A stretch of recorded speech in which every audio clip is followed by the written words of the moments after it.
Hey guys, in this session we are going to study money market, and in money market we will discuss what is sub market. Money market is consist of organized sector and unorganized sector. Organized sector consists of banking sector and sub market. And sub market is basically consist of call money market, bill market, and certificate of deposit and commercial paper. Further, bill market is extended like commercial bill and treasury bill. And treasury bill consists of ad hoc treasury bill and regular treasury bill. So first of all, what is money market? Money market is a place where borrowing and lending takes place for short term. When I say short term simply means what? Less than 364 days and sometime less than 3 years. If someone asks you what is the time period for borrowing and lending in money market, your answer would be less than 364 days. If someone tricks you whether it's less than 364 days or 3 years, तो 364 days भी सही है और 3 years भी सही है. ये आप अभी मैं जब आपको सब मार्केट बता रहा हूँ उसमें ये बात क्लियर हो जाएगी 364 डेज और 3 इयर्स क्यों. ध्यान दीजिए, money market it's a market जहां पर शॉर्ट टर्म फंड्स को क्या किया जाता है, रेज किया जाता है. रेज करने का मतलब शॉर्ट टर्म फंड्स की बोरोइंग एंड लैंडिंग होती है ना. किनके बीच भाई, तो बहुत सारे प्लेयर्स होते हैं. अब ऑर्गेनाइज सेक्टर में देखेंगे तो सब मार्केट है. तो सब मार्केट इट्स अ प्लेस जहां पर गवर्नमेंट, फिनेंशियल इंस्टीट्यूशन और इंडस्ट्रीज इन्वॉल्व हैं और ये शॉर्ट टर्म फंड्स को रेज कर रहे हैं ना. शॉर्ट टर्म फंड्स कहने का मतलब ये हुआ कि समटाइम्स 364 डेज से कम के लिए और समटाइम्स 3 इयर्स से कम के लिए, है ना. Sub market is a market where government, financial institution and industries raises funds of short term in nature, है ना. And under sub market first point is call money market. So what is call money market? Call money market is basically what? Here it is also known as money at call and it is also known as short notice market. Here money at call basically इसलिए क्योंकि यहाँ पर एक bank दूसरे bank से एक दिन या 24 घंटे से कम के लिए पैसा लेते हैं, तो कॉल रेट पर पैसा लेते हैं और उस प्रोसेस को क्या बोला, money at call. Short notice market इसलिए कह रहे हैं कि जब भी एक कॉमर्शियल बैंक दूसरे कॉमर्शियल बैंक से 14 डेज के 1 से 14 दिन के मतलब मोर देन 24 आवर्स और लेस देन 14 डेज के लिए पैसा ले रही होती है ना. एक कॉमर्शियल बैंक जब दूसरे कॉमर्शियल बैंक से 1 से 14 दिनों के लिए पैसा ले रही होती तो बोला क्या, शॉर्ट टर्म. एक तो कॉल मनी एट कॉल और दूसरा शॉर्ट नोटिस मार्केट. तो 1 से 14 डेज का जो लेन देन होगा उसको क्या बोले, short notice market.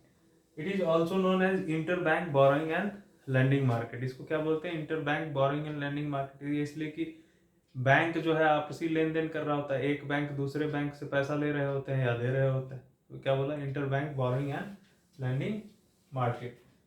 In which one commercial bank borrows money from another commercial bank to cover its cash reserve requirement with RBI every fortnight, है ना, and to gain from foreign exchange market. RBI के cash reserve requirement को fulfil करने के लिए ये लेन then करते हैं, आपसी लेन देन कर रहे होते हैं ना, और फॉरेन एक्सचेंज मार्केट से गेन करने के लिए भी लेन देन करते हैं. So basically this is call money market. अब व्हाट इज बिल मार्केट? यहाँ पर शॉर्ट टर्म फंड्स बाउट और सोल्ड किया, खरीदा और बेचा जाता है bill market short term funds को. और ये बिल मार्केट बेसिकली 2 तरीके का, पहला है कॉमर्शियल बिल और दूसरा है ट्रेजरी बिल. कॉमर्शियल बिल वैसे बिल्स को कह रहे हैं जो कि other than treasury bill. Commercial bills are bill other than treasury bill which are issued by industries. ठीक है, ये किसके द्वारा इशू किया जाता है, इंडस्ट्रीज के द्वारा इशू किया जाता है, जो कि शॉर्ट टर्म नेचर का होता है, ठीक है। Commercial bills are bills other than treasury bill which is issued by industries.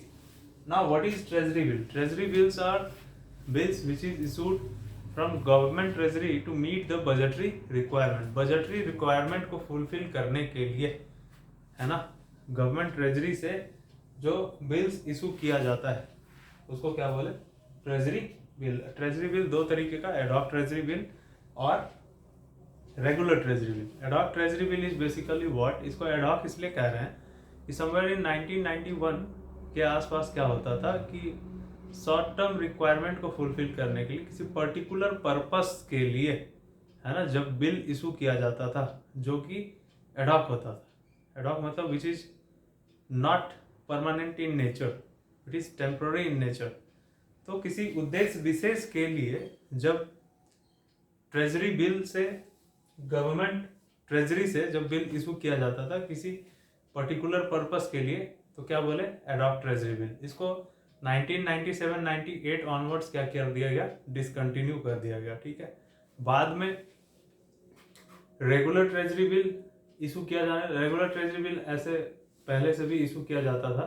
तो regular treasury bill are basically those bill which is issued from government treasury. और ये जब इशू करते हैं रेगुलर ट्रेजरी बिल, तो ये बेसिकली 91 डेज, 182 डेज, 364 डेज का हो सकता है कि नहीं? तो बेसिकली ये समझ आया कि ट्रेजरी बिल दो तरीके का, एडॉक ट्रेजरी बिल जो कि अब डिसकंटिन्यू कर दिया गया, एडॉक ट्रेजरी बिल 1997-98 ऑनवर्ड्स जो है डिसकंटिन्यू हो गया और उसको वेज और मींस एडवांसेस के रूप में री इंट्रोड्यूस किया गया। रेगुलर ट्रेजरी बिल जो है वो अभी भी बजटरी रिक्वायरमेंट को फुलफिल करने के लिए इशू किया जाता है गवर्नमेंट ट्रेजरी से, जो कि 91 डेज, 182 डेज और 364 डेज का हो सकता है। Sometimes it may be for 14 days. Now what is certificate of deposit? Certificate of deposit क्या है? डिपॉजिट मान के चले कि आप कहाँ करते हैं? आप डिपॉजिट बैंकों के पास करते हैं ना। तो बैंकों के पास जब आप डिपॉजिट करते हैं, certificate of deposit it is issued bye commercial bank, ठीक है। पहला पॉइंट ये समझ आया कि ये कॉमर्शियल बैंकों के द्वारा इशू किया जाता है, what is certificate of deposit. और जब ये इशू किया जाएगा तो 25 लाख के मल्टीपल में इशू किया जाता है। और मिनिमम कितने रुपए के लिए इशू किया जाएगा? 1 करोड़ रुपए के लिए। And the subject matter of minimum issue would be 1 crore. And 25 lakh के मल्टीपल में मिनिमम 1 करोड़ का इशू किया जाएगा। और इसका मैच्योरिटी पीरियड क्या है? अगर ये बैंक इशू कर रही है तो 3 मंथ से 1 ईयर का मैच्योरिटी पीरियड हो सकता है। अगर कोई फाइनेंशियल इंस्टीट्यूशन इशू कर रही है सर्टिफिकेट डिपॉजिट को, तो 1 ईयर to 3 ईयर्स के लिए हो सकता है। So basically these things are about certificate of deposit. Certificate of deposit commercial बैंकों के द्वारा इशू किया जाता है। Commercial papers is issued by industries. Commercial paper किसके द्वारा इशू किया जाता है? इंडस्ट्रीज के द्वारा इशू किया जाता है। और ये जब इशू करेंगे तो बेसिकली 5 लाख के मल्टीपल में इसको इशू किया जाता है। और मिनिमम कितने का इशू करेंगे? मिनिमम 1 करोड़ का इशू करेंगे। और इसका मैच्योरिटी पीरियड क्या होता है? इसका मैच्योरिटी पीरियड होता है 3 to 6 मंथ्स। क्या होगा maturity period? 3 to 6 month. It is issued bye commercial. क्यों इशू करती है इंडस्ट्रीज भाई? शॉर्ट टर्म फंड रेज करने के लिए ना। वही तो आप पढ़ रहे हैं, मनी मार्केट क्या है? Borrowing and lending of fund for short term. यहाँ पर इंडस्ट्रीज कर रही है, यहाँ पर कॉमर्शियल बैंक कर रही है। बिल मार्केट केस में कभी इंडस्ट्रीज है और कभी गवर्नमेंट है। और कॉल मनी मार्केट के केस में आपको मैंने बताई थी। मैं आशा करता हूँ कि आपको सब मार्केट के बारे में समझ आया होगा, समझ विकसित हुआ होगा। तो guys, this is all about this session. Thank you.